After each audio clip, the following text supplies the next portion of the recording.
Assalamu alaikum, students of class 8. Welcome to the online class. Today's task is answers of second class test questions. You have sat for second class test. তোমাদের last যে এক্সামটা হয়েছে second class test, সেই কোশ্চেনগুলো আজকে আলোচনা করা হবে। তোমরা কেমন পরীক্ষা দিয়েছো সেটা উত্তরগুলো আজকে তোমরা কোশ্চেন থেকে মিলিয়ে নেবে। তোমাদের খাতা দেখা হয়ে গেছে, আজকে সম্ভবত রেজাল্ট দেওয়া হতে পারে, তো তার আগে তোমরা কোশ্চেন থেকে অ্যান্সারগুলো মিলিয়ে নেবে আর কে কত পাচ্ছ দেখে নেবে। আর তোমাদের পরীক্ষা আগের থেকে একটু ভালো হয়েছে, অনেকে ফুল মার্কস স্কোর করতে পেরেছো, খুব ভালো লাগছে। কিন্তু তাই বলে তোমরা ক্লাসগুলো রেসপন্স করছো না, এটাও একটা খারাপ জিনিস। তোমরা যদি ক্লাসগুলো রেসপন্স করো, মানে যে হোম টাস্ক দেওয়া হচ্ছে সেগুলো রেগুলার করে দেখাও সবাই, তাহলে আরও মার্কসটা ভালো হতে পারে। So let's start. Today's task is the answers of second class test questions. At first, number 1, MCQ type question ছিল একের দাগে A. The sea is compared to A. সমুদ্রকে তুলনা করা হয়েছে কার সঙ্গে? A hungry dog. এর দাগে 3,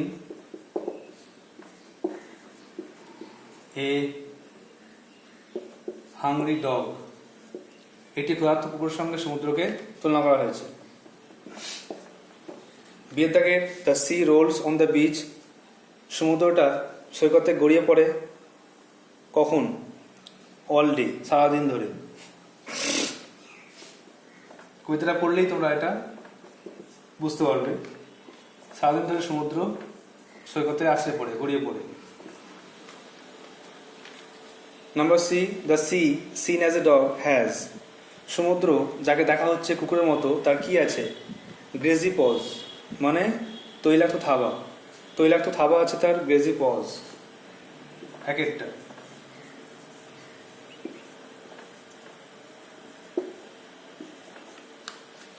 number D, the sea remains quiet in the month of. সমুদ্র থাকে শান্ত কোন কোন মাসে? এটা দেখো বইয়ের থেকে একটু অন্যরকম কোশ্চেন এসছে। এটা বই অ্যান্সার দেওয়া আছে মিডল অফ দ্য ইয়ার, বছরের মাঝে। তো বছরের মাঝে কোন মাসটা পড়ছে?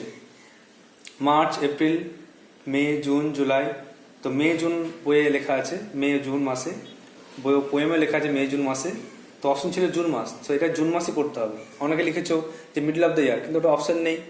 তোমাকে এটা বুঝে অ্যান্সার লিখতে হতো। সব যে কোশ্চেন বই থেকে আসবে, সব যে সোজা আসবে তা তো নয়। কিছু কিছু টেক্সট থেকে লাইন বাই লাইন তুলে প্রশ্ন আসবে, এই জন্য টেক্সটটা ভালো করে পড়তে হতো। অনেকে ভুল লিখেছো, মিড অফ দ্য ইয়ারটা হবে না, এটা জুন মাসে লিখতে হবে।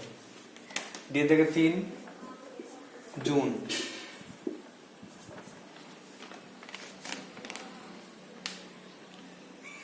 তারপর ইয়ে থেকে during the reign of king Uther Pendragon the people of Britain lived. King Uther পেন্টাগনের আমলে লোকেরা বাস করতো কেমন করে? ডিস্টার্ব, পিসফুল, হরিড না আনহ্যাপি লাইফ? পিসফুল লাইফ, শান্তিপূর্ণ জীবনে। তো ইয়ের দাগে 2, ইয়ের দাগে 2, পিসফুল লাইফ। লাইফটা শেষে আছে F.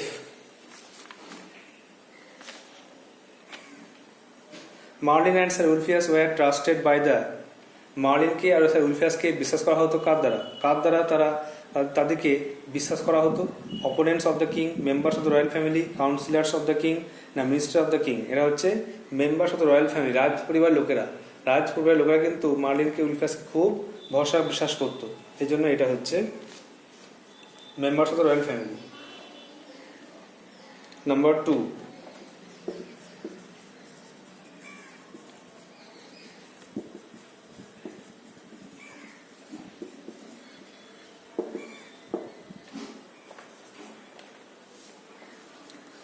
The royal baby was to be brought up by.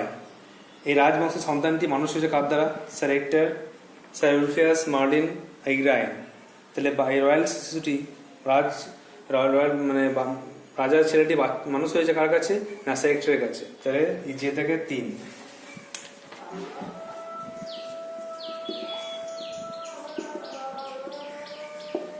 Sir hectare. তাহলে একের দাগে 7টা অ্যান্সার নিলাম। প্রথমেরটা হচ্ছে 1-3 এই হাংরি ডগ, বি এর দাগের 1 অল ডে, সি এরটা 1 গ্রেজি পজ, ডি এর দাগের 3 জুন, এর দাগের 2 পিসফুল লাইফ, এফ এর দাগের 2 members of the royal family, আর জি এরটা ক্যারেক্টার। এবারে নাম্বার 2,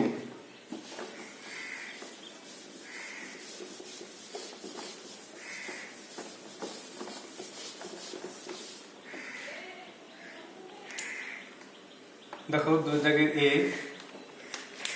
কোশ্চেন হচ্ছে ফিল ইন দ্য ব্ল্যাঙ্কস, শূন্যস্থান পূরণ করো। Instructions are given in the bracket, ব্র্যাকেটে দেওয়া আছে তথ্য কি করতে হবে না করতে হবে। এটা হচ্ছে to err is human, to err is human মানে মানুষ মাত্রই ভুল হয়, মানুষ মাত্রই ভুল হয়, to err is human.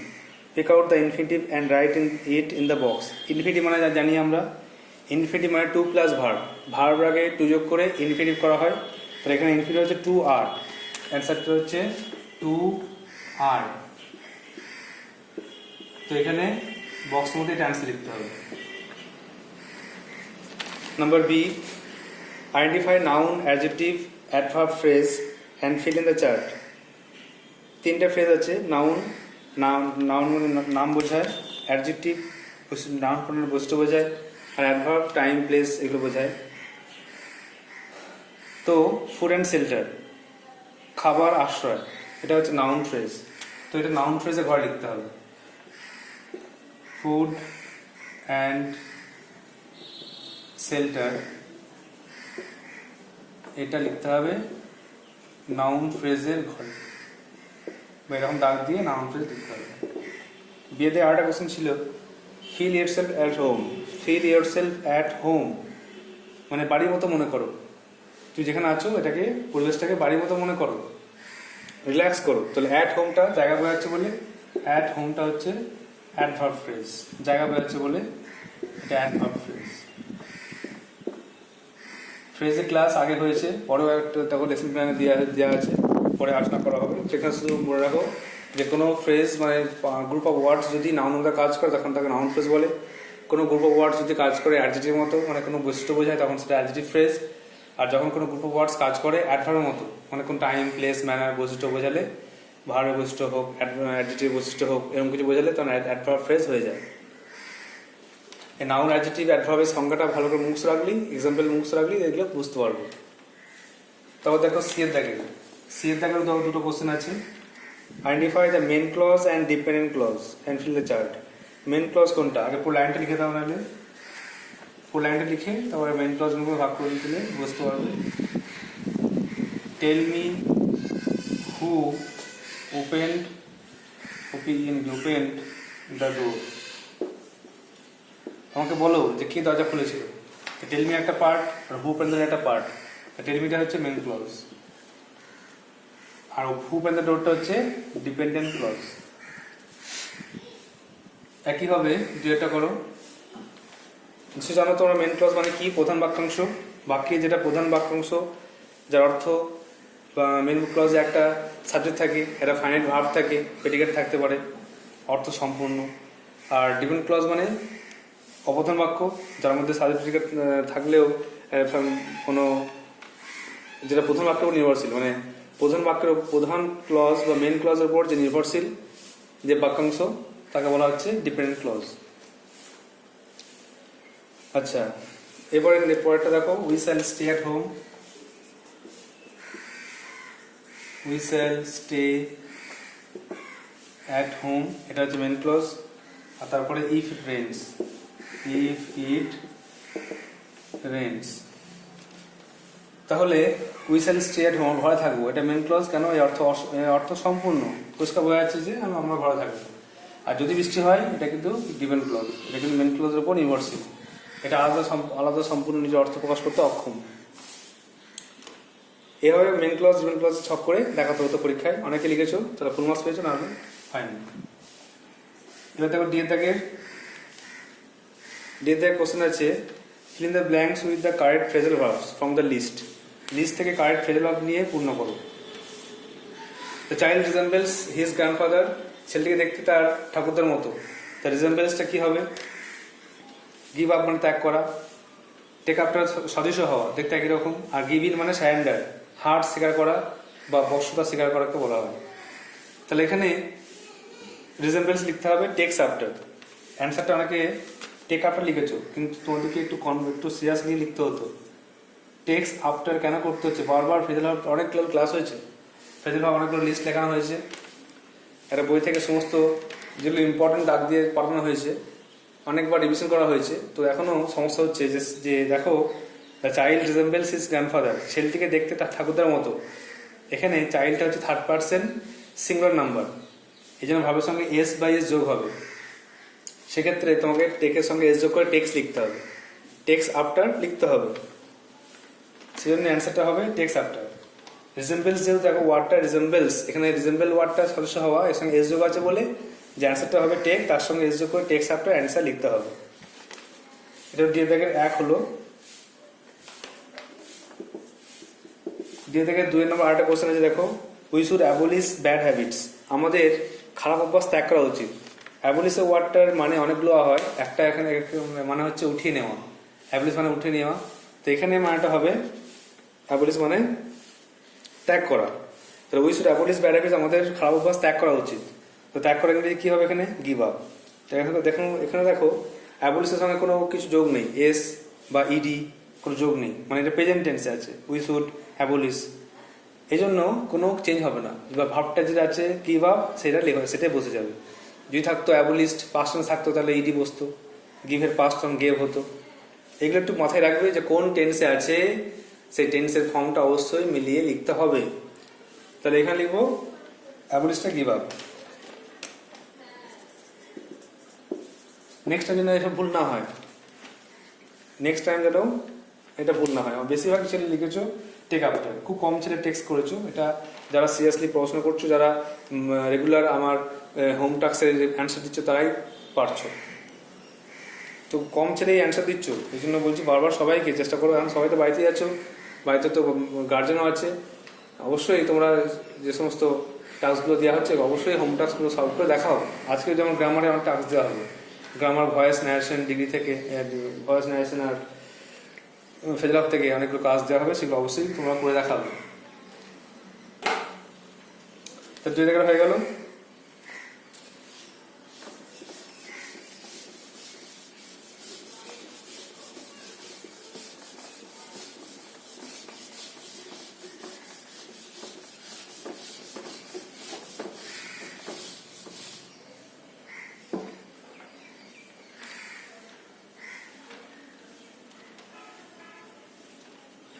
Hello, 3 থাকে।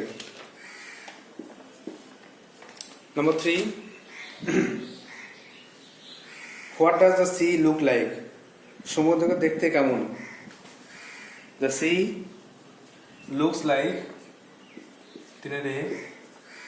the sea looks, does আছে বলে ভাবের সঙ্গে এস যোগ করতে হলো। The sea looks like a giant grey hungry sea dog, এক দৈত্যাকার ধূসর ক্ষুধার্ত সামুদ্রিক কুকুরের মতো দেখতে।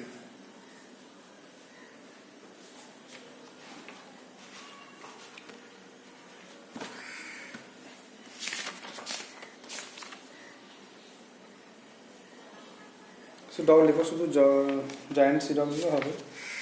লেসন 6,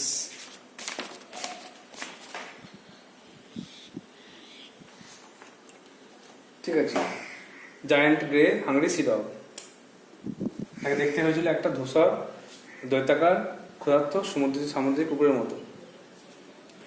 এরপর কোশ্চেন আছে, হু অ্যাকর্ডিং টু মার্লিন, মার্লিনের মতে could possess the Excalibur, Excalibur পাওয়ার যোগ্য কে? তা লিখতে হবে according to marlin,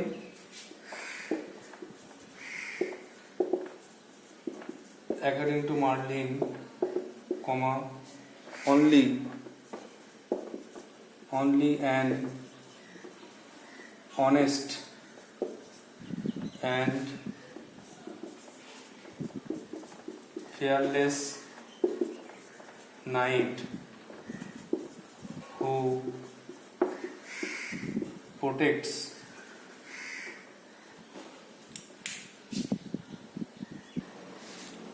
according to Marlin, Marlin's মতে only an honest and fearless knight একজন সৎ এবং নির্ভীক যোদ্ধা হু প্রোটেক্টস রক্ষা করে দ্য কমন পিপল, দ্য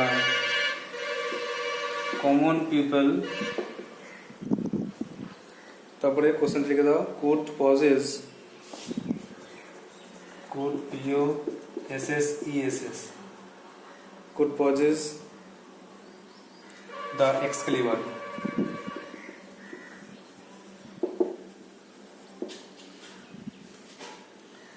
এটা হয়ে গেল বি। বাকি গ্রামার পার্ট আছে বাকিটা। সে থেকে দেখো, he could not walk further as he was tired. সে হাঁটতে পারেনি কারণ সে ছিল ক্লান্ত। তাহলে এখানে লিখতে হবে underline and state the kind of clause, noun clause না অ্যাডজেক্টিভ ক্লজ না অ্যাডভার্ব ক্লজ লিখতে হবে। তো এখানে তোমাদেরকে লাইনে ঢুকে আন্ডারলাইন করতে হতো, আন্ডারলাইন করে লিখতে হবে। অনেকে আন্ডারলাইন করোনি, অনেকে শুরু লাইনটা লিখে দিয়ে লিখেছো যে নাউন অ্যাডজেক্টিভ অ্যাডভার্ব ক্লজ, কিন্তু তোমাকে যেটা করতে হবে সেন্টেন্সে লিখে আন্ডারলাইন করতে হবে। এখানে যেটা মেন পার্ট সেটা হচ্ছে as he was tired, as he was tired, এটুকু আন্ডারলাইন করতে হবে। হয় পড়ে লিখতে হবে যে আন্ডারলাইন করতে হবে, নাহলে এটুকু অংশ লিখতেই হবে। তাহলে হি কুড নট ওয়াক ফার্দার, এটা মেন ক্লজ, সে হাঁটতে পারেনি। আর অ্যাজ হি ওয়াজ টায়ার্ড, যেহেতু সে ক্লান্ত ছিল, এটা হচ্ছে অ্যাডভার্ব ক্লজ। তাকে লিখতে হবে, এটা দাগ দিয়ে আমাকে লিখতে হবে অ্যাডভার্ব, অ্যাডভার্ব ক্লজ। এটার জন্য অপশন দেওয়া হয়েছে, তিনটের মধ্যে অপশন দেওয়া হয়েছে, নাউন অ্যাডজেক্টিভ অ্যাডভার্ব, এটা অপশন দেওয়া হয়েছে তিনটের মধ্যে কোনটা হবে। রেগুলার প্রশ্ন থাকলে এগুলো অবশ্যই ঠিক হতো, অনেকে ঠিক করেছো, ভালো লাগছে। বিয়েটা দেখো প্যাসিভ ভয়েসে আছে, many buildings have been damaged by flood. বুঝতে পারছো, বাই আছে, বিন যোগ আছে, থার্ড ফর্ম করা আছে, মানে প্যাসিভ ভয়েসে আছে। এটাকে তোমার অ্যাক্টিভ ভয়েসে করতে হবে। অ্যাক্টিভ ভয়েসে করলে কোনটা আগে আসবে? ফ্লাড আগে আসবে। তাহলে ফ্লাড, তারপরে হ্যাজ, ফ্লাড তারপরে সিঙ্গুলার, যেহেতু সিঙ্গুলার বলে হ্যাজ বুঝবো, অনেকে হ্যাভ লিখেছো তো হবে না, ভুল হয়ে যাবে। Flood has. বিনটা দেখো, একটা কথা মনে রাখতে হবে যে অ্যাক্টিভ থেকে প্যাসিভ ভয়েস করতে গেলে করার সময় যেগুলো যোগ হয়, যেমন বিন যোগ হয়েছে, বাই যোগ হয়েছে, V3 যোগ হয়েছে, সেগুলোই প্যাসিভ থেকে অ্যাক্টিভ করার সময় উঠে যাবে। তো দেখো বাই উঠে গেল, ফ্লাড বসে গেল, বিন উঠে যাবে, দিয়ে ফ্লাডের পরে ওই হ্যাভের জায়গায় হ্যাজ বসছে যেহেতু সিঙ্গুলার বলে, আর এটা যেহেতু প্রেজেন্ট পারফেক্ট টেন্স সেহেতু থার্ড ফর্ম বসে যাবে। তাহলে flood has damaged, third form বসতে হবে DAMAGED। এটা সেমি প্রেজেন্টে হলে হয়তো থার্ড ফর্ম বসতো না, শুধু ড্যামেজ বসতো বা এস বসতো কিছু। এই যেহেতু প্রেজেন্ট পারফেক্ট টেন্স ভাবে থার্ড ফর্ম হয় বলে ড্যামেজ বসছে, ড্যামেজড। তাহলে flood has damaged many buildings.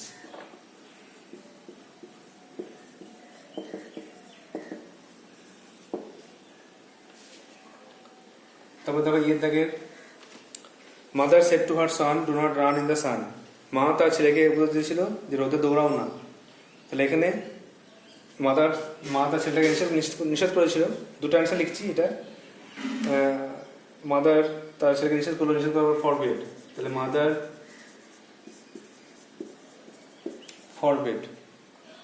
Mother forbade হার সান, ওইটা সান করবে। আর ফরওয়ার্ড করলে নট বসে না, টু রান ইন দ্য সান। আরেকটা হয় অ্যাডভাইস দিয়ে বা টোল্ড দিয়েও হয়।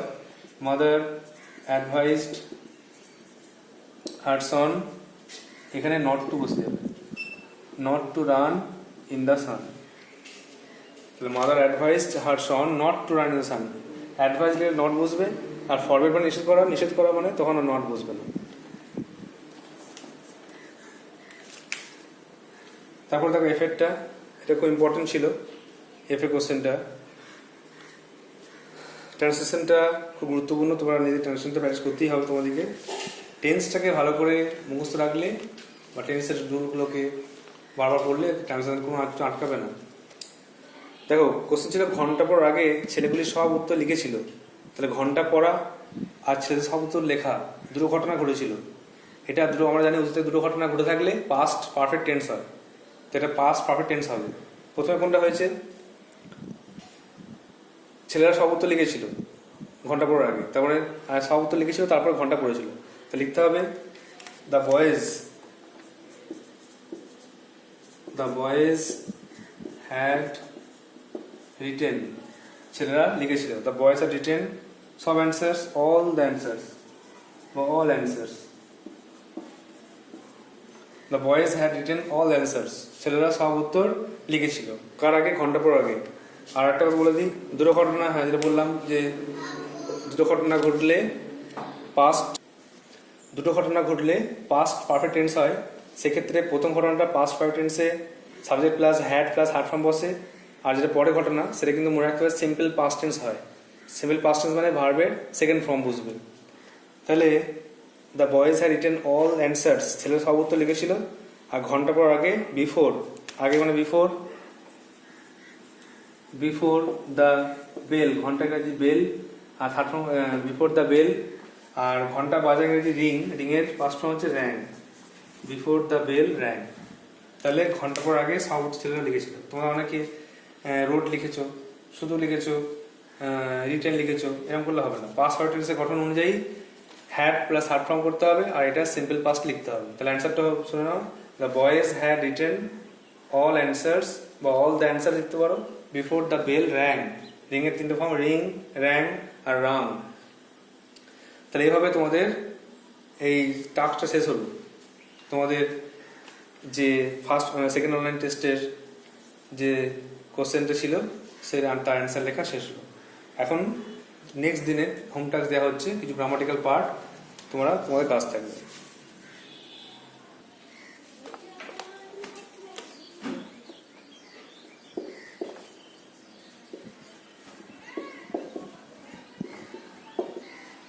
দেখো তোমাদের 5টা ভয়েস চেঞ্জ দেওয়া হচ্ছে, খাতাটুকু নাও। Number 1, my teacher helped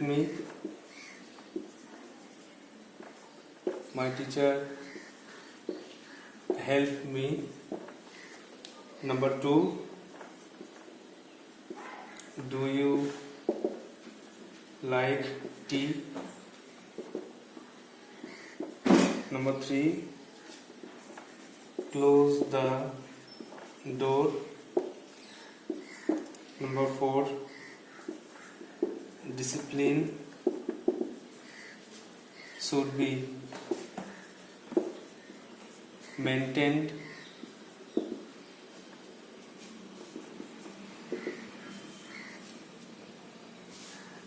Number 5, they will break the glass.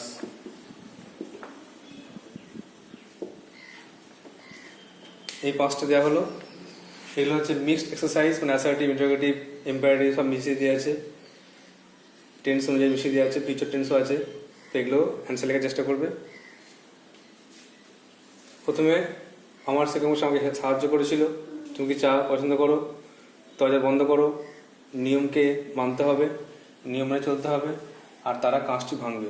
এভাবে তোমরা 5টা ভয়েসের অ্যান্সার লিখবে। এখন ন্যারেশন দেওয়া হচ্ছে। ডাস্টার,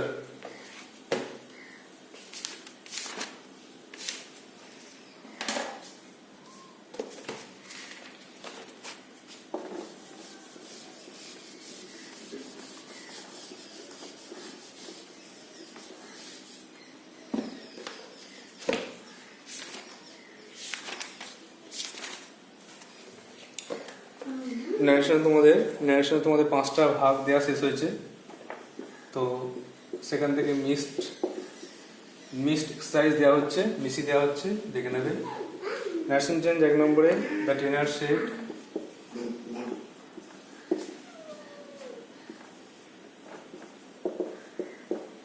সেড, কমা শুরু, why is everybody late today?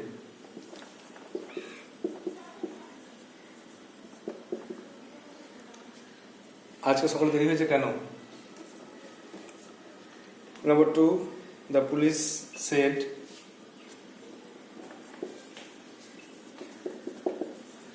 The policeman said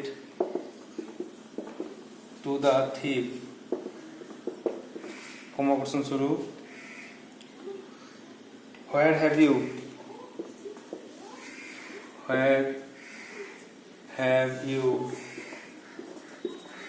kept the stolen goods? কোথায় তুমি চুরি করা মালগুলো রেখেছো? Number 3, she said to me,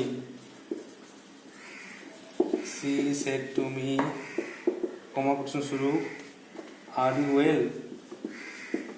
তুমি কি ভালো আছো?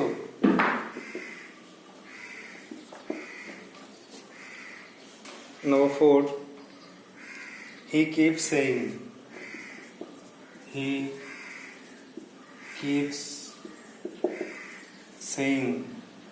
সে বলেই চলেছিল, তো বলেই চলে, কমা কোশ্চেন শুরু, I am very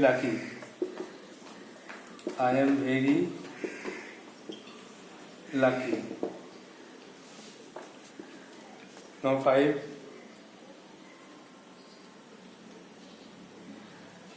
the boy said to his friend,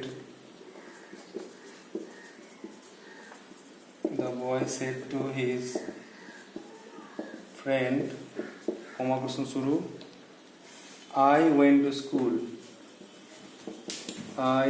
to school yesterday. Full stop. So these are your 10 home success, 5 from voice and 5 from narration. So you have to solve it in a copy and send it to my personal WhatsApp. আর তার আগে আমি second last টেস্টে answer লিখে দিয়েছি, তোমরা খাতায় লিখে রাখবে অ্যান্সারগুলো, পরে আমাকে দেখাবে, যখন স্কুল খুলবে তখন আমাকে দেখাবে। তো দ্য ট্রেনার মানে প্রশিক্ষণ কর্তা, সে জিজ্ঞাসা বলেছিল why is everybody late today, আজকে সবাই দেরি করে এসছে কেন? Number 2, the policeman said to the thief, where have you kept the stolen goods? Policeman চোখে জিজ্ঞেস করলো, তুমি কোথায় চুরি করা মালগুলো রেখেছো? তিনটা, সি সেড টু মি, সে আমাকে বললো, আর ইউ ওয়েল, তুমি ভালো আছো, তুমি সুস্থ আছো? তারপর থার্ডটা, হি কিপ সেইং, সে বলেই চলেছিল যে আই এম ভেরি লাকি, আমি খুব ভাগ্যবান। Are the boy said to his friend, ছেলেটি তার বন্ধুকে বলেছিল, I went to school yesterday, আমি গতকাল স্কুলে গিয়েছিলাম। তোমরা অবশ্যই টেন্স এবার দেখে নেবে, রুলগুলো দেখে নেবে। ন্যারেশনের 5টা সেন্টেন্সে 5 রকম রুল, 5 রকম নিয়ম আছে, সেটা দেখে নিয়ে পড়বে, যেন ভুল না হয়, চেষ্টা করবে যেন ভুল না করার, সব ঠিকঠাক করার চেষ্টা করবে। বেশিরভাগ ইন্টারোগেটিভ দেওয়া আছে, এটা ইন্টারোগেটিভ করার সময় আগে সাবজেক্ট আসবে, WH বা ইফের পরে আগে সাবজেক্ট, তারপর ভার্ব, তারপরে অবজেক্ট আসবে, এভাবে সলভ করবে। আশা করি তোমরা অবশ্যই পারবে। আর অবশ্যই রিপ্লাই করো, অবশ্যই হোম টাস্কগুলো সেন্ড করো, কারণ এছাড়া তো কোনো উপায় নেই। তোমরা যাই পড়ো, যে কোনো সাবজেক্ট পড়ো বা যে কোনো জিনিস পড়ো না কেন, এই টাস্কগুলো করে যাও। অন্তত গ্রামারের টাস্কগুলো, যে টাস্কগুলো দেওয়া হচ্ছে, এই টাস্কগুলো করে দেখো। হয়তো বাড়িতে পড়ছো, অন্য সাবজেক্ট পড়ছো, খুব ব্যস্ত, ঠিক আছে, কিন্তু এইটা তোমাকে করতেই হবে। Okay, that's all for today, thank you.